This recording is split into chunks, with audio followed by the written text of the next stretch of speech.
Yeah, yeah, yeah. Yeah, yeah, yeah, yeah, yeah, yeah, yeah, yeah. Bienvenue à Baguette Records et aujourd'hui on va parler du dernier album de Gary Clark Jr., The Story of Sonny Boy Slim, sorti le 11 septembre 2015, autoproduit et distribué par cette bonne vieille Warner. Gary Clark Jr., c'est donc un guitariste qui nous vient du Texas et qui joue de la guitare depuis qu'il a 12 ans. Voilà, il a sorti son premier album en 2004, mais c'est seulement en 2012 avec l'album Black and Blue qu'il va réellement connaître le succès. Et un bon gros succès bien fat, vu qu'il va être acclamé comme étant le nouveau guitar héros des temps modernes. Notamment à cause du titre Bright Lights, que j'ai personnellement découvert en jouant au jeu Rocksmith et qui est toujours la chanson que je préfère jouer dans ce jeu. Et on s'en fout un peu de ma vie. Bref, cet album a été un franc succès et il a donc tourné pendant un petit moment et fait quelques petites apparitions par-ci par-là, notamment dans le titre What Did I Do, My Witness du dernier album des... Sans vouloir vous dire que les Foo Fighters c'est un groupe exceptionnel. Bref, il a vaqué à ses occupations par-ci par-là et c'est ce qui nous amène à ce nouvel album, The Story of Sonny Boy Slim, ou TSBS pour les intimes.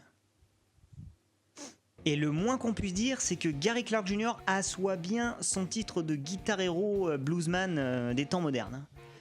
Parce que dans cet album, vous avez des parties de guitare qui sont très expressives, en même temps très mélodieuses et très sobres en même temps. Ça demande du talent. Ouais. Talent que je n'aurai jamais. Bordel. En même temps, la guitare ne prend pas tant de place que ça. Et Gary Clark Jr. s'est resté en retrait par moment et laissé la place aux autres instruments. D'ailleurs, comme c'est un album autoproduit, je crois bien que c'est lui qui joue la plupart des autres instruments aussi. Même en termes d'interprétation vocale, Gary Clark Jr. sait transmettre un maximum d'émotions.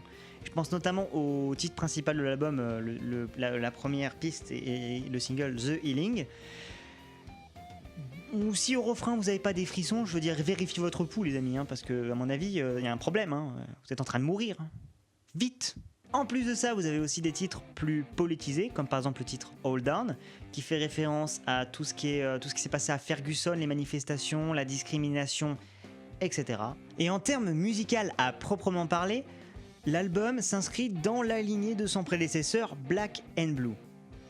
Mais Gary Clark Jr. a pris en expérience et ça se sent quand même parce que les mélanges sont plus maîtrisés et plus subtils, même si déjà dans l'album Black and Blue c'était très bien. Mais du coup ça a pour conséquence de nous offrir des titres beaucoup plus éclectiques et très sympathiques. Par exemple le très dansant Can't Bleed et avec son solo de guitare grinçante, ou le très très jazzy Biobi qui n'a rien à voir avec System of a Down, rien. Mais aussi à la balade Cold Blooded et son riff de basse très sympa qui survole le tout, au très badant et urbain Star et son espèce de rythmique à la guitare très cyclique, jusqu'au titre The Healing qui de toute façon est le single de l'album quand même, c'est le meilleur titre. En fait, comme l'était Bright Lights pour l'album Black and Blue. Voilà. Pour conclure, cet album c'est une sorte de poudre bleue sucré qui passerait sous votre nez. Vous avez juste à prendre une bouffée et c'est que du bonheur. Je vous le conseille à 100%. Et je vous le dis les amis, Gary Clark Jr. c'est un guitariste à surveiller et si vous connaissez pas, écoutez aussi l'album Black and Blue qui est très bien. Et si vous avez déjà écouté cet album, dites-moi ce que vous en pensez dans les commentaires, si vous l'avez aimé, si vous l'avez détesté et si vous avez des idées d'albums dont vous voulez que je vous parle, n'hésitez pas. Sur ce, je vous dis à la prochaine.